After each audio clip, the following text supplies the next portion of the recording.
Ah, it's about time you two got here. We have a serious issue to deal with.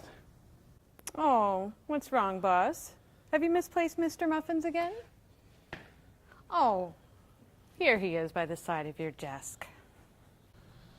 No, it's not Mr. Muffins. Were either of you two in here last night? If you were, just say so. I won't be angry. Much. No, boss. Taffeta was back in her coffin, and I had my Pilates class. Well, somebody was in here, and they left this. What is it, boss?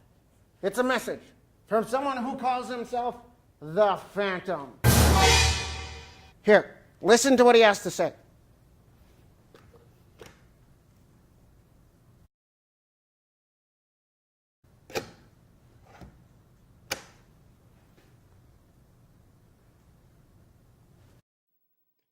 Greetings, Sep Nimby. You may call me the Phantom. You may not remember me, but I'm the one whose life you ruined with your greed, avarice, rapacity, and more greed. Now I'm going to ruin you. Nimcor is finished.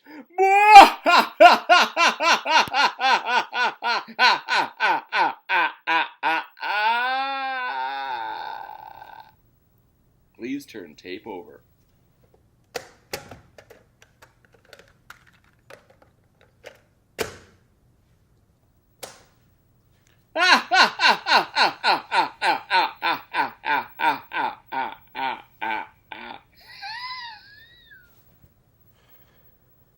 Do you have any idea who this Phantom is, boss? Yeah, who have you ruined lately? Who haven't I ruined lately? Ruining people is my thing. It's my mode, my fashion, my artistic style, my idiom.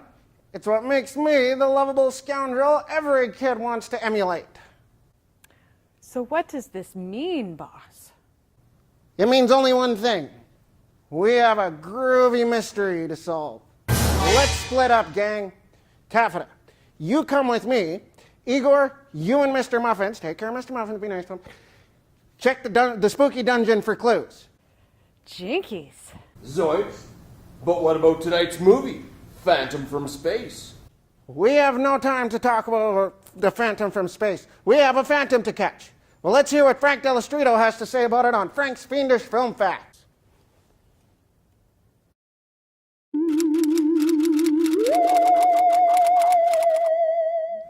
Phantom from Space, 1953. Aliens in Santa Monica, California. Think of this as three movies. The first part, there's a lot of energy, lots of stock footage and then voiceover, very much like an opening of an Ed Wood movie. And it moves. Now, if you do the math on the speed that the spaceship is going, the distance it covers, and the time it takes to do it, it doesn't quite add up. But don't worry about that. It's a fun movie to get into. Then it slows down badly. But it picks up in the last half. Now, I hope you make it to the last half, because a lot of people don't. It gets rather dull. And I think one of the reasons is the alien is invisible, and he doesn't speak. So guess what? He has no personality.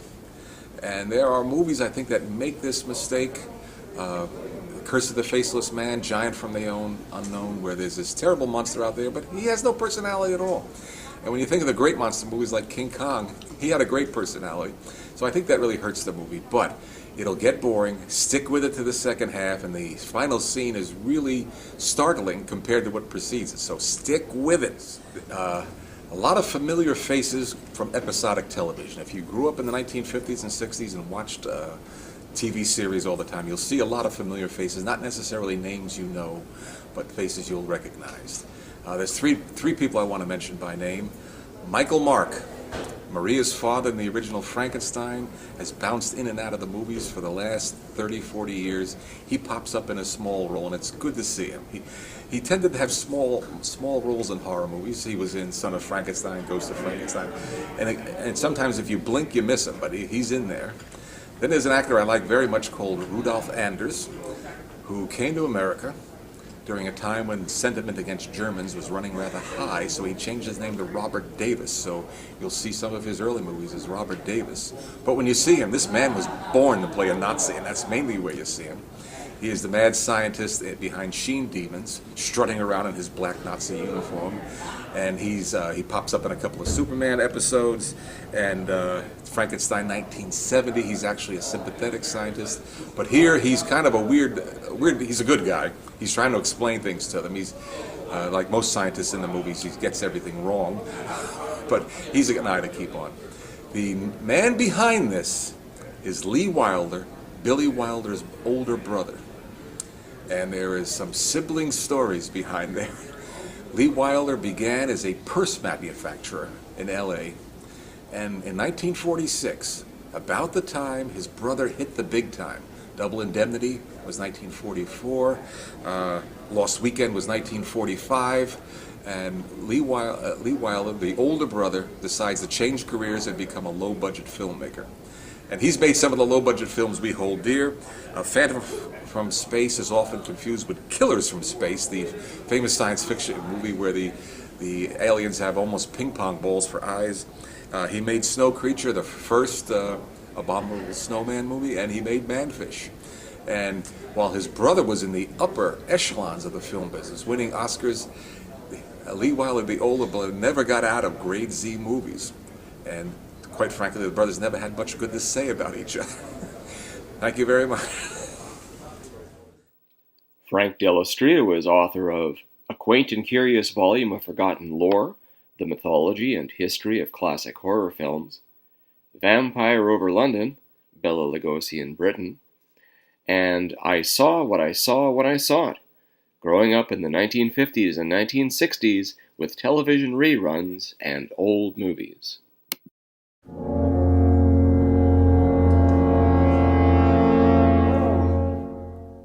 Nobody here. If I were a phantom, where would I hide? You know, boss, I was thinking about that tape. The Phantom said you ruined him with your greed, avarice, and rapacity. Don't forget, more greed. All of those words are synonyms, words with the same or similar meaning. That must mean that our Phantom is a grammarian. It came from over there. Come on.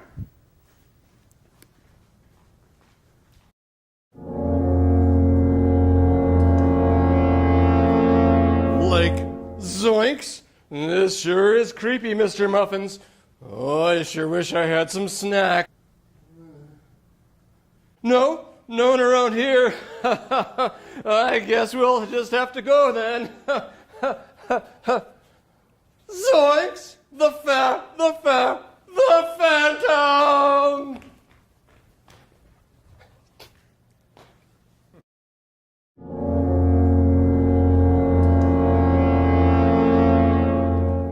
That spooky wail seemed to have stopped just as mysteriously as it started. It's so mysterious. Wait, someone's coming.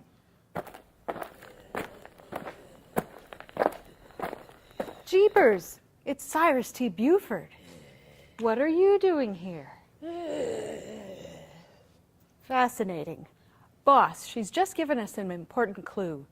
Well, then what are we waiting for? Come on, gang. Taffeta? Wait, my glasses. I can't see without my glasses. But you're wearing your glasses. I know. I just thought I'd tell you. There it is again. Come on.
This could go on all night. You'd better watch the movie.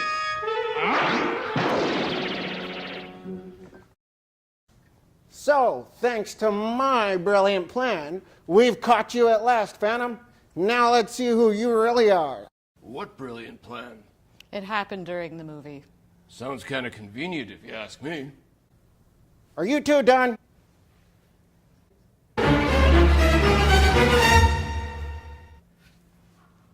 It's Old Man Premier Brad Wall. And I would have gotten away with it too if it weren't for you meddling kids. Wait, that's another mask. Now I'll unmask you, Phantom. Let's see who you really are.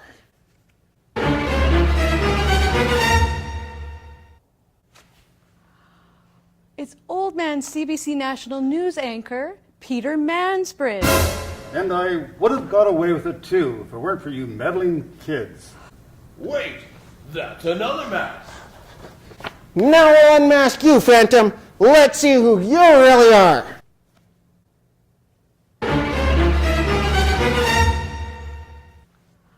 It's Old Man Mr. Sulu from Star Trek, George Takei. Hey, it's okay to be Takei.